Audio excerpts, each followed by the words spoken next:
जय शिव शंभू।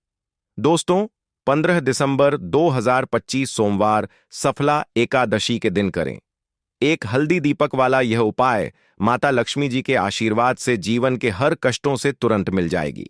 आपको मुक्ति, आपकी हर मनोकामना होगी पूरी और दोस्तों खुशियों से भर जाएगा। आपका घर बन जाओगे आप करोड़पति, क्योंकि दोस्तों इस बार सफला एकादशी के दिन बहुत सारे शुभ योगों का निर्माण हो रहा है, जो कि कई वर्षों बाद आया है। इसीलिए दोस्तों इस दिन का महत्व बहुत ही ज्यादा बड़ा होता है और इस दिन आप लोगों को यह एक दीपक वाला उपाय जरूर करना चाहिए, जो कि पंडित जी ने अपनी अभी की ही कथा में यहां पर बताया हुआ है। तो दोस्तों इस उपाय को आपको कैसे करना है, कब करना है, कहां पर करना है और उपाय को करते समय आपको किन किन बातों का ध्यान रखना है, यह सारी जानकारी हम आपको इस वीडियो में देंगे। तो चलिए दोस्तों वीडियो में आगे बढ़ते हैं।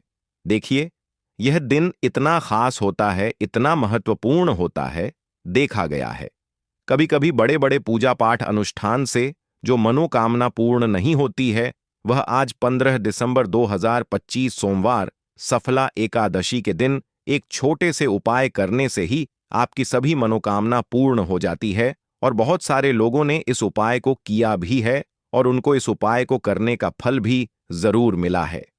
अगर आप लोग भी इस उपाय को 15 दिसंबर 2025 सफला एकादशी के दिन करना चाहते हैं, तो आप इस उपाय को पहले अच्छे से समझ लेना, सुन लेना, उसके बाद करना। आपको इस उपाय का फल जरूर मिलेगा और इस उपाय को करने से आपके घर में चाहे किसी भी प्रकार की दुख और समस्या क्यों ना चल रही हो, आपको उसका कारण भी नहीं पता है कि भाई यह समस्या किस कारण से चल रही है, तो उसका कुछ भी कारण हो सकता है। जैसे पितृदोष हो सकता है, शनि दोष हो सकता है, या किसी भी तरह का मंगल दोष भी हो सकता है, और भी बहुत तरह के दोष होते हैं। कुछ भी हो सकता है, पर आपको इस उपाय को करने के लिए अपने दोष को पता लगाने की भी जरूरत नहीं है। आज 15 दिसंबर 2025 सोमवार सफला एकादशी के दिन इस एक दीपक वाला उपाय को आप लोगों को कर लेना है। दोस्तों अब हम समझते हैं इस वाले उपाय को हमें करना किस समय है। तो सबसे पहली बात दोस्तों, हम समझते हैं कि यह एक दीपक वाला उपाय करना किसको है। तो देखिए, यहां पर सीधी सी बात है कि यह एक दीपक वाला उपाय जो उपाय है, यह किस लिए किया जा रहा है। या मनोकामना को पूर्ण करने के लिए किया जा रहा है, या आपके जीवन में जो दुख और परेशानियां हैं उनको दूर करने के लिए किया जा रहा है, या आपका कोई बड़ा काम है जो कि नहीं हो पा रहा है, आप उसके लिए इस उपाय को कर सकते हो। तो सीधी सी बात यह है कि आप अपनी किसी भी प्रकार की मनोकामना के लिए इस वाले उपाय को कर सकते हो। तो यह उपाय वह व्यक्ति कर सकता है जिस व्यक्ति को अपनी किसी भी प्रकार की मनोकामना भगवान शिव जी से पूर्ण करवानी हो। और अगर कोई भी माताएं बहनें जो हैं अपने घर की सुख और शांति के लिए, घर में धन समृद्धि को बढ़ाने के लिए यह वाला उपाय करना चाहती हैं, तो घर की जो बड़ी माताएं बहनें होंगी वह इस एक दीपक वाला उपाय को विशेष रूप से करें, क्योंकि माताएं बहनें घर की लक्ष्मी होती हैं। और जब घर की लक्ष्मी कोई विशेष उपाय करती है तो उसका फल ही बहुत जल्दी मिल जाता है और बहुत बड़ा होकर मिलता है। अन्यथा इस उपाय को कोई भी व्यक्ति कर सकता है, चाहे वह बड़ा हो, चाहे वह छोटा हो, चाहे वह बच्चा हो। जिस व्यक्ति को यह एक दीपक वाला उपाय समझ आ गया, वह व्यक्ति इस एक दीपक वाला उपाय को आज सोमवार सफला एकादशी के दिन जरूर करें, क्योंकि उसको इस उपाय को फल बहुत ही जल्दी मिल जाएगा। क्योंकि 15 दिसंबर 2025 सोमवार सफला एकादशी के दिन भगवान शिव जी बहुत आसानी से प्रसन्न हो जाते हैं। तो आइए अब हम समझते हैं कि इस एक दीपक वाला उपाय को आपको करना कैसे है और इस उपाय को करने का जो समय है वह क्या है। तो देखिए, 15 दिसंबर 2025 सोमवार सफला एकादशी के दिन किए जाने वाले यह एक दीपक वाला जो उपाय है, यह मुख्य रूप से सुबह का समय होगा, प्रातः काल का समय होगा। किस समय होगा? सुबह का समय होगा। आपको कोशिश यही करनी है कि सुबह के समय हम इस एक दीपक वाला जो उपाय को कर लें। पर किसी कारणवश अगर आप सुबह को इस उपाय को ना कर पाओ, आपको कहीं काम से जाना हो या किसी और काम की वजह से आप उपाय को ना कर पाओ, तो आपके पास फिर दूसरा मौका रहेगा जो कि शाम के समय का रहेगा, प्रदोष काल का रहेगा।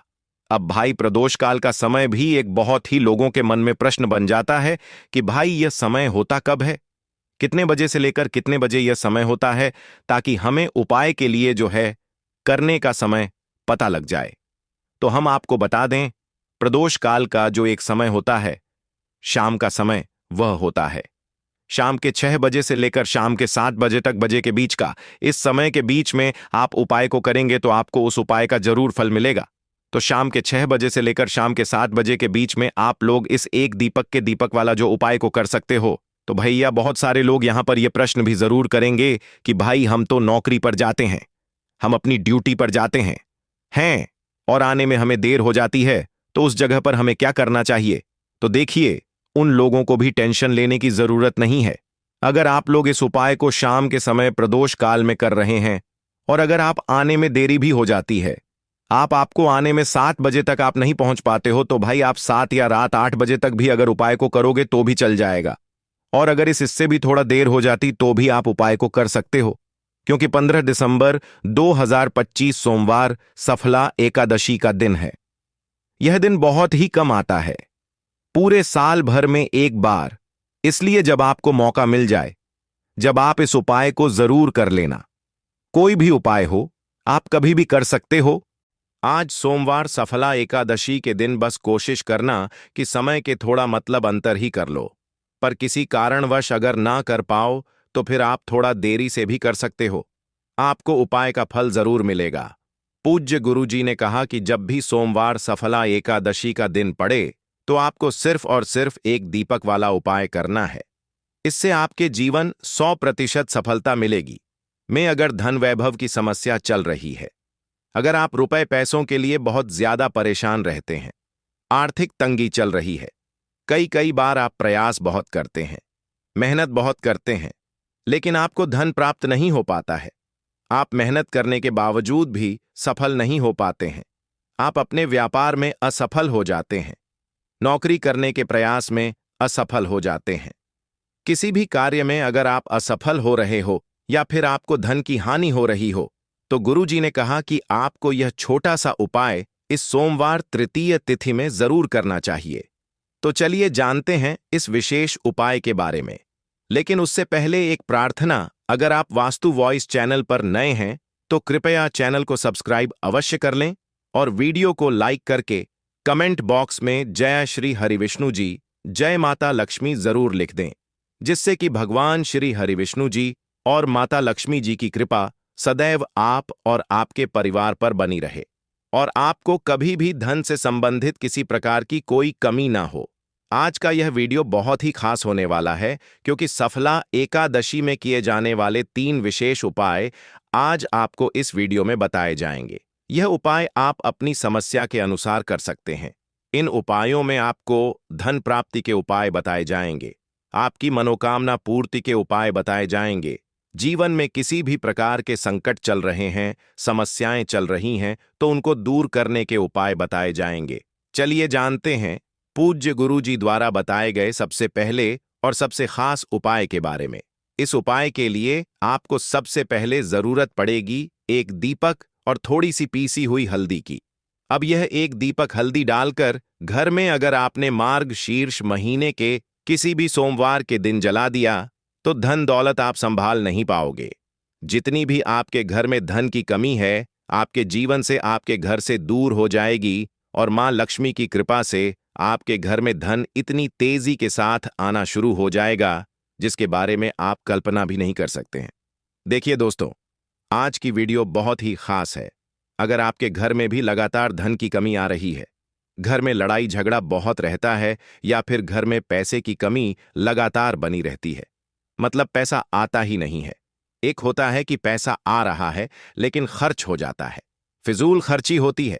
लेकिन कुछ लोगों के घर में धन की कमी इतनी ज्यादा आ जाती है कि पैसा आना पूरी तरह बंद सा हो जाता है और घर में रहने वाला हर व्यक्ति, हर सदस्य पैसे को लेकर परेशान रहने लगता है। अब देखिए, हल्दी वाला दीपक आपके जीवन में चमत्कार का काम भी करता है, आपके घर में पैसे को बढ़ाने का काम भी करता है और पैसे को यानी धन को लाने का काम भी करता है। तो देखिए, दीपक के बारे में आपको बता दें कि हमारे शास्त्रों में भी लिखा है, जिस घर के सदस्य दीपक को सही दिशा में सही जगह पर सही तरीके से जला देते हैं, उनके घर में कभी पैसों की कमी नहीं आती है, उनके घर में कभी धन की कमी नहीं आती है। तो जो लोग दीपक से जुड़े उपाय करते हैं, दीपक अपने घर में जलाते हैं, सही तरीके से जिस तरह से दीपक जलाना चाहिए, उनके घर में हमेशा धन की वर्षा होती है, उनके घर में माता लक्ष्मी वास करती हैं। तो देखिए, दीपक तो अपने आप में वैसे भी बहुत चमत्कारी होता है, इसके बहुत चमत्कार होते हैं, बहुत लाभ होते हैं।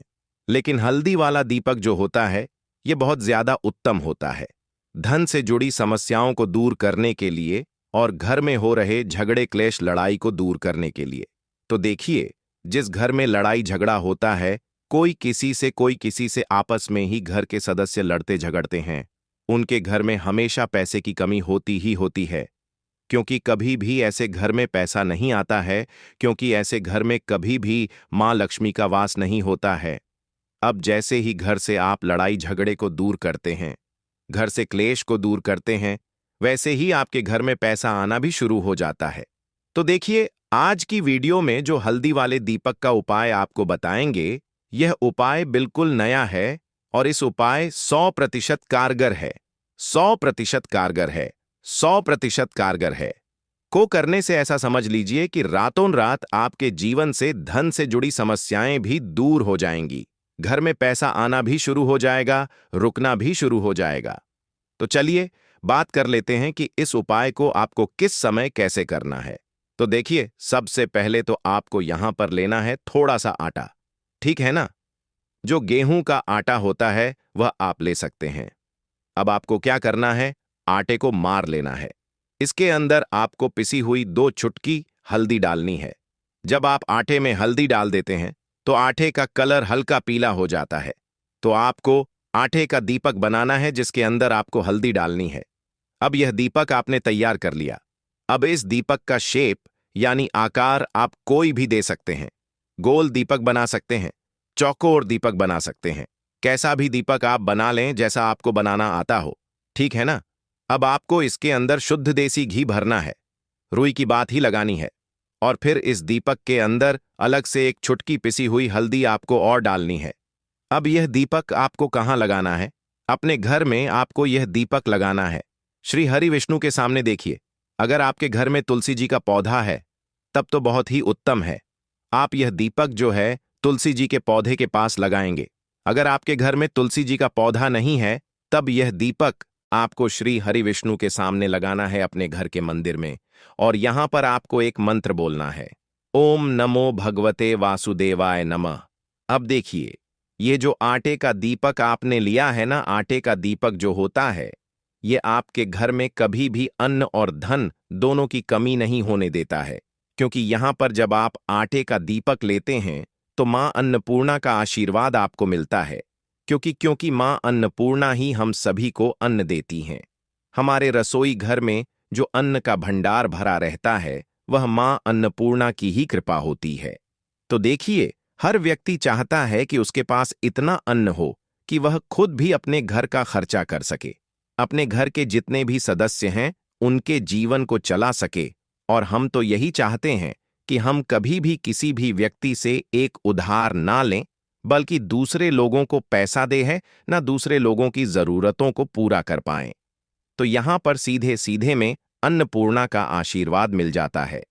दूसरी चीज कि जब आप हल्दी डालकर आटे का दीपक जलाते हैं तो श्री हरि विष्णु के साथ साथ मां लक्ष्मी की कृपा आपको मिलती है। अब मां अन्नपूर्णा का आशीर्वाद मिल गया, मां लक्ष्मी की कृपा मिल गई, श्री श्री हरि विष्णु का आशीर्वाद मिल गया। हल्दी से आपका गुरु ग्रह मजबूत हो गया, और हल्दी वाला दीपक अगर तुलसी जी के पास पौधे के पास जला दिया तो यह तो और भी उत्तम है। फिर तो आपको अधिक से अधिक धनवान बनने से भी कोई नहीं रोक पाता है। क्योंकि तुलसी का जो पौधा होता है यह श्री हरि विष्णु को सबसे प्रिय होता है। जैसे ही आप तुलसी के पौधे के पास अगर हल्दी का दीपक लगाएंगे या जलाते हैं, अगर घर में है ना, घर में ना हो तो मंदिर में भी लगा सकते हैं जाकर, तो ऐसा समझ लीजिए रातों रात ही आपके जीवन में चमत्कार का काम कर देता है। अगर आपके घर में तुलसी जी का पौधा नहीं भी है तब भी आप कोशिश करें कि घर में एक तुलसी का पौधा आप जरूर लगाएं। वैसे तो सभी के घर में होता है, जिनके घरों में नहीं है वह अपने घर के मंदिर में इस दीपक को लगा दें। तो देखिए, हल्दी वाला जो दीपक होता है यह आपके घर से सबसे पहले तो गृह क्लैश जो होता है, जो घर में लड़ाइयां हो रही होती हैं, आपस में ही एक दूसरे से जब लड़ते हैं ना लोग, तो उस घर में पैसे की कमी होती है, तो यह दीपक आपके घर से क्लैश को दूर करता है। क्लश दूर, वैसे ही धन की कमी दूर हो जाती है, यानी कि मां लक्ष्मी आपसे प्रसन्न हो जाती हैं, घर में पैसा आना शुरू हो जाता है। हल्दी आपने यहां पर ले ली जो कि आपके गुरु ग्रह को मजबूत करती है, श्री हरि विष्णु को भी प्रसन्न करती है, तो ऐसा समझ लीजिए कि अधिक से अधिक धन घर में आना शुरू हो जाता है, क्योंकि श्री हरि विष्णु की कृपा मिल जाती है। दूसरी चीज, आटे का दीपक है तो मां अन्नपूर्णा भी प्रसन्न हो जाती है। तो यह एक दीपक ऐसा समझिए कि हर दिशा से आपको लाभ ही लाभ देता है, सुख समृद्धि आपके घर में बढ़ाता है, ग्रह क्लेश को दूर करता है। दूसरी चीज, अगर आपके घर में कहीं भी नेगेटिव एनर्जी है, नजर दोष है, कोई भी ऊपरी शक्ति है ना, जो आपको परेशान कर रही है, आपके घर में पैसा नहीं आने दे रही, आपके घर में लड़ाई झगड़ा जिस वजह से हो रहा है वह भी आपके घर से दूर हो जाता है। क्योंकि हल्दी के पास जहां भी हल्दी होती है, थोड़ी सी भी हल्दी अगर आपके घर में कहीं रखी है, वहां पर कभी भी कोई बुरी शक्ति, नेगेटिव एनर्जी प्रभाव नहीं डाल पाती है। अपना हमेशा ऐसी चीजें हल्दी के पास से दूर रहती हैं। इसीलिए जब हम कोई शुभ काम करते हैं, उसमें हल्दी सबसे पहले लेते हैं, तो यह महत्व होता है हल्दी वाले एक दीपक का। अच्छा, अगर आप हल्दी का दीपक अपने घर के मुख्य दरवाजे पर भी लगा देते हैं तो यह भी बहुत उत्तम होता है। आटे का दीपक ही बनाएं और घर के मुख्य द्वार पर भी लगाएं। अगर मुख्य द्वार पर लगाते हैं तो इससे क्या होता है कि आपके घर में निरंतर पैसा प्रतिदिन आता है, हर महीने आता है, हर साल आता है, बढ़ता चला जाता है। कभी भी आपके धन में, आपके पैसे में कमी नहीं होती है, क्योंकि मुख्य द्वार से ही मां लक्ष्मी आपके घर में प्रवेश करती हैं। और देखिए, सबसे पहले मां लक्ष्मी की नजर जो पड़ती है वह आपके मुख्य दरवाजे पर ही पड़ती है, और मुख्य द्वार पर ही आप हल्दी का दीपक लगाते हैं तो वह प्रसन्न होती हुई आपके घर में आती है, क्योंकि हल्दी जो है यह श्री हरि विष्णु से जुड़ी है, और मां लक्ष्मी स्वयं कहती हैं मैं वहां रहती हूं जहां श्री हरि विष्णु होते हैं। अब यह दीपक ऐसा समझ लीजिए कि जब आप जलाएंगे मुख्य द्वार पर तो स्थिर लक्ष्मी का आपके घर में वास होगा। कभी भी मां लक्ष्मी ऐसे घर को छोड़कर नहीं जाती है। तो दो उपाय हो गए, एक तो आप अपने घर में दीपक जला सकते हैं, दूसरा मुख्य द्वार पर। ठीक है ना? अब बात कर लेते हैं अपने तीसरे उपाय की। देखिए, तीसरा उपाय जो अब आपको बताने जा रहे हैं यह है मनोकामना पूर्ति का उपाय। मनोकामना जिनकी अधूरी है, पूरी नहीं हो रही है, बहुत कुछ कर लिया लेकिन पूरी होती ही नहीं, मनोकामना, तो आपको यह तीसरा वाला उपाय करना है आज सफला एकादशी की रात। तो देखिए, यहां पर आपको सबसे पहले हल्दी लेनी है, ठीक है ना? साथ ही साथ आपको खड़ा वाला नमक लेना है, 1 या 2 पीले फल लेने हैं। आप यहां पर पीले फल में बहुत सारे फल होते हैं जिनका रंग पीला होता है, कोई भी फल ले सकते हैं, ठीक है ना? उसके अंदर आपको 1 रुपये का सिक्का रखना है, एक छोटी सी पोटली बना लेनी है, और यह पोटली आपको किसी भी मंदिर में रख कर आ जाना है। चुपचाप से किसी को बताना नहीं है इसके बारे में, और सीधे अपने घर पर आ जाना है। मंदिर में आप कहीं भी रख सकते हैं इसे। तो देखिए, यह उपाय करने से जो आपकी मनोकामना अभी तक अधूरी थी, पूरी नहीं हो रही थी, बड़ी से बड़ी मनोकामना भी पूरी हो जाती है जब इस उपाय को आप करते हैं, क्योंकि इस उपाय 1 को करने से श्री हरि विष्णु आपकी मनोकामना को तुरंत पूरा करते हैं। दोस्तों, महिला हो या पुरुष, दोनों ही रात में इन खास अंगों पर तेल जरूर लगा लेना।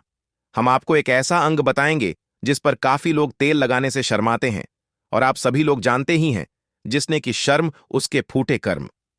जी हां दोस्तों, शरीर के इन 4 अंगों में यहां तेल लगाने से आपका शरीर स्वतः अपनी सारी बीमारियों को नष्ट कर देगा, यानी कि वह खुद ठीक कर लेगा। तो वह 4 अंग कौन कौन से हैं और कौन सा तेल लगाना चाहिए, ध्यान से सुनना। इस बात को, शरीर के इन 4 अंगों में से जो एक अंग है वह ऐसा अंग है जहां पर आपको तेल लगाना जरूर चाहिए। आप सभी लोगों ने सुना होगा जिसने कि शर्म उसके फूटे कर्म, यह बात बिल्कुल सही है। आपको बिल्कुल भी शर्म नहीं करना है। जो लोग इस वीडियो को छोड़कर जाना चाहते हैं वह अभी ही चले जाएं, क्योंकि यह जानकारी बहुत ही महत्वपूर्ण और लाभकारी है। हो सके तो सारे काम छोड़कर आज अपने शरीर के लिए इस वीडियो को ध्यान से सुन लेना। महिला हो या पुरुष हो, बस इन 4 अंगों में तेल लगाने से आपकी थकान कम हो जाएगी और दोस्तों आपको पूरी रात अच्छी नींद आएगी। ये जो हम 4 अंक आपको बताने जा रहे हैं, महिला और पुरुष दोनों को ही इन 4 अंकों में तेल लगाना है। कोई भी महिला या पुरुष जो आज हम आपको बताने जा रहे हैं, हमारी बातों को हल्के में मत लेना। काफी बार क्या होता है, महिलाएं काफी ज्यादा थकान महसूस करती हैं। ऐसे में इन 4 अंगों पर तेल लगाना शुरू कर दिया तो आपकी थकावट दिनों दिन कम होती चली जाएगी। आज दोस्तों हम आपको जो बताने जा रहे हैं, 4 अंगों में से एक अंग जहां पर आपको जरूर से जरूर तेल लगाना है, उसको बिल्कुल भी नहीं छोड़ना है। और इसीलिए उस अंग को बिल्कुल नहीं छोड़ना है क्योंकि वहां से 72,000 नाड़ियां निकलती हैं और वहीं से ही रोग की शुरुआत होती है। अगर हम उसको बैलेंस कर लेंगे तो हमेशा हम स्वस्थ रहेंगे। इसलिए आपको बिल्कुल भी शर्म नहीं करनी है। 4 अंकों में से इस अंक के ऊपर भी तेल लगाना है सरसों का। और अभी हम आगे वीडियो में बताएंगे वह कौन सा अंग है। और दोस्तों, 4 अंगों में से एक अंग ऐसा है जहां से हमारा पूरा शरीर चलता है और यह वाला अंग महिला और पुरुष में दोनों में ही पाया जाता है। यह वाला अंग बहुत ही महत्वपूर्ण होता है हमारे जीवन में। और यदि इन 4 अंगों में से इस पर आप रात को सोने से पहले तेल लगा लेते हो तो यकीनन आपको अपनी लाइफ में बहुत फायदा मिलेगा। आपकी रात कभी भी खराब नहीं होगी और आपको थकावट भी बिल्कुल महसूस नहीं होगी। बस तेल लगाने में बिल्कुल भी कमी मत करना। अब यहां पर कुछ लोग ऐसे होंगे जो हमारी बातों को हल्के में लेंगे क्योंकि उन्हें आयुर्वेद की नॉलेज नहीं है, उन्हें ज्ञान नहीं है। इसीलिए जो हम आपको बताने जा रहे हैं, शरीर के इन अंगों में आपके बिना शर्म किया तेल जरूर लगाना है। कोई भी मनुष्य हमारी बातों को बिल्कुल भी हल्के में लेने की भूल ना करें। और इन 4 अंगों में तेल लगाने से पहले सबसे पहले यह उपदेश जरूर सुनना चाहिए। इस उपदेश को सुनकर आप अपने जीवन को सफल जीवन बना सकते हैं। दोस्तों, भगवान महात्मा बुद्ध का अनमोल विचार। एक दिन एक राजा भगवान बुद्ध के पास आया। बुद्ध के आश्रम में बहुत भीड़ थी। राजा ने भगवान बुद्ध से आग्रह किया कि वह एकांत में कुछ बुद्ध से कहना चाहते हैं। तथागत बुद्ध बोले, सर्वत्र एकांत है, यही बोलो। फिर राजा ने कहा कि मैं तथागत संन्यास ले देना चाहता हूं। बुद्ध गंभीर हो गए। वे बोले कि तुम्हें संन्यास होने के लिए दीक्षा के पहले मेरी एक शर्त पालन करना होगा। राजा ने स्पष्ट किया कि जब दीक्षा लेनी ही है और संन्यास होना ही है तो मुझे आपका सभी शर्तें मंजूर हैं। और फिर तथागत बुद्ध ने आदेश दिया और कहा, अपने कपड़े उतारो, अपने जूते उतारे और नग्न हो जाओ। और इसी नग्न अवस्था में अपने राज्य के राज्य मार्गों पर स्वयं को जूते मारते हुए चक्कर लगाकर आओ। राजा असमंजस में पड़ गया। तथागत बुद्ध यह क्या कह रहे हैं? मैं एक राजा हूं, इस तरह से मैं नग्न होगा और नग्न होकर अपनी ही सड़कों पर कैसे खुद को जूते मारते हुए चक्कर लगाऊं? लेकिन फिर भी राजा को संतुष्ट होना था, तो उन्होंने भगवान बुद्ध की शर्तें मान लीं और वे वैसा ही करने के लिए निकल पड़ा। राजा ने वैसा ही किया। वह नग्न होकर स्वयं को जूते मारते हुए राजधानी की सड़कों पर दौड़ने लगा। और यहां उसके चले जाने पर शिष्यों ने बुद्ध से कहा कि जब हम आपसे दीक्षा लेने आए थे तब आपने तो ऐसी कठोर शर्तें नहीं लगाई थीं। आप तो स्वयं करुणा अवतार हैं, फिर आपने राजा के साथ ऐसा कठोर व्यवहार क्यों किए? तब भगवान तथागत बुद्ध बोले, जब तुम लोग संन्यास लेने आए थे तब तुम्हारे अहंकार बहुत बड़े नहीं, इसलिए तुम लोगों से घर घर भिक्षा ना करवाकर ही काम बन गया। यह तो एक बड़े राजा है, इसका अहंकार भी बहुत बड़ा है। इसलिए जितनी बड़ी रोग उतनी बड़ी दवाएं, इसलिए महाग की दवा भी अधिक शक्तिशाली होती है। इसी कारणवश मैंने इनका परीक्षा भी इतना कठिन किया है। राजा जब इस दशा में अपनी प्रजा के सामने से गुजरेगा तो उसका अहंकार चूर चूर हो चुका होगा। राजा ने शाम तक शर्तें पूरी कर लीं और बुद्ध के चरणों में आकर गिर गया और फिर बोला, तथागत, अब तो मुझे आप दीक्षा देकर मुझे संन्यास करें। भगवान बुद्ध ने राजा के सिर पर मुकुट रखा और कहा कि अब तुम्हें संन्यास लेने की जरूरत ही नहीं है। जाओ और कर्ता भाव छोड़कर साक्षी भाव से राज करो। अब तो तुम राजा हो चुके हो। अब तुम सन्यास राजा बन चुके हो। किस तरह से भगवान बुद्ध ने एक राजा को उपदेश दिया और राजा का जीवन धन्य हो गया। दोस्तों, यह छोटे से उपदेश से आपको क्या ज्ञान प्राप्त हुआ? स्वास्थ्य से संबंधित बहुत ही महत्वपूर्ण जानकारी।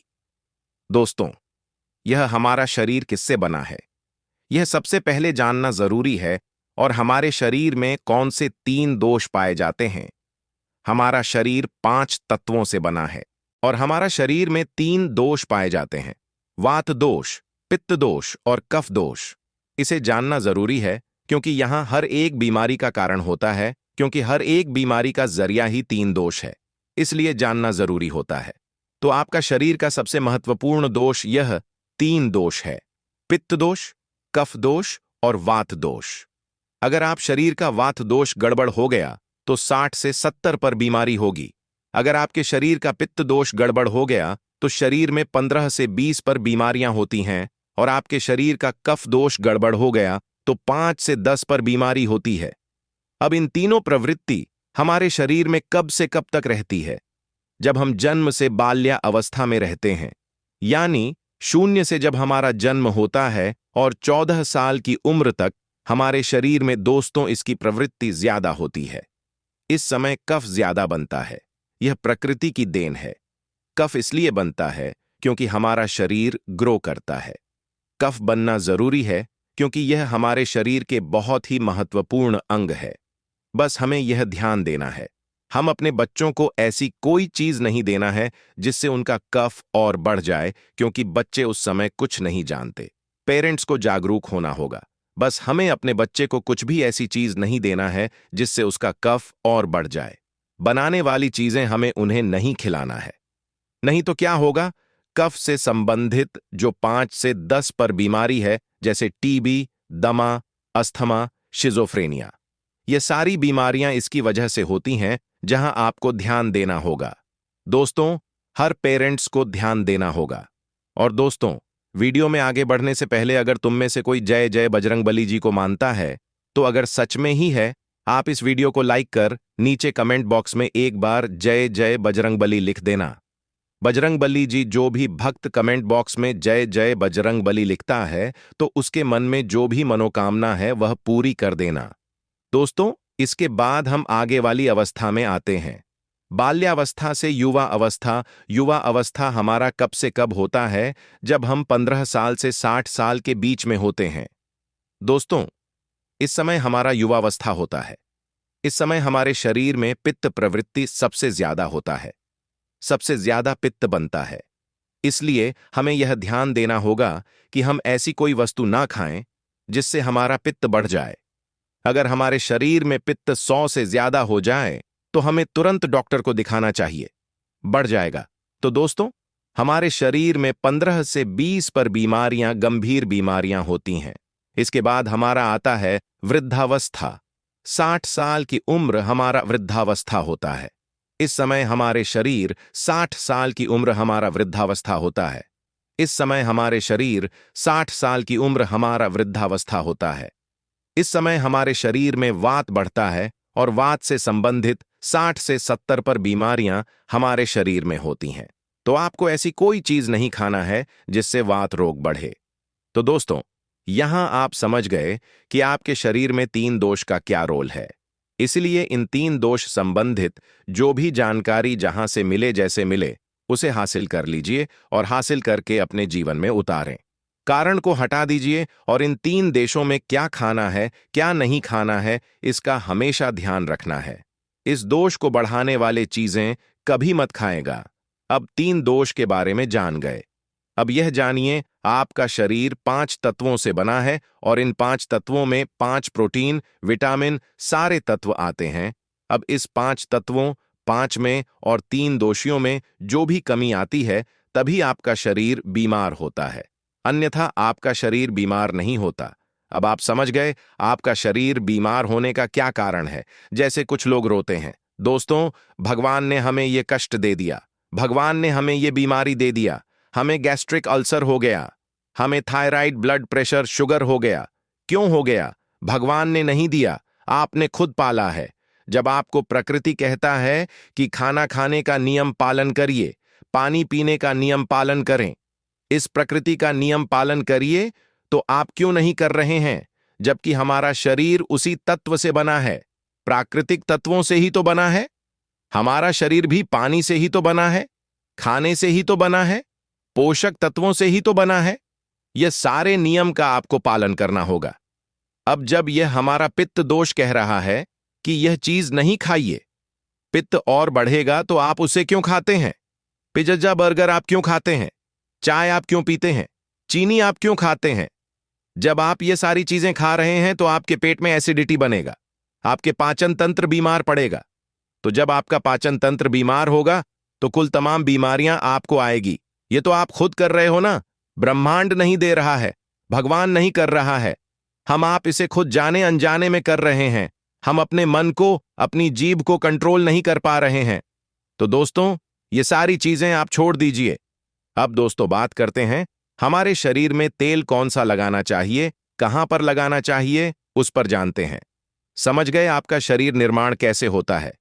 इसे सुरक्षा करना आपके हाथ में है कि सुरक्षा आप खुद करिए। शरीर की 4 महत्वपूर्ण अंग है जिससे आपके शरीर की सारी नसें जुड़ी हुई हैं। दोस्तों, पहला पैर का तलवा, दूसरा है आपकी नाक और तीसरा है नाभि, चौथा है आपका सिर। यह 4 सबसे महत्वपूर्ण अंग है और इन चारों जगह पर आपको तेल लगाना है। दोस्तों, बस यह ध्यान देना है कि आपको कब लगाना है और कैसे लगाना है। बस यह ध्यान देना है, रोज सुबह जो मॉर्निंग वॉक करता है नंगे पैर जमीन पर या फिर हरी घास पर, तो उसकी आंखों की रोशनी कभी कम नहीं होती।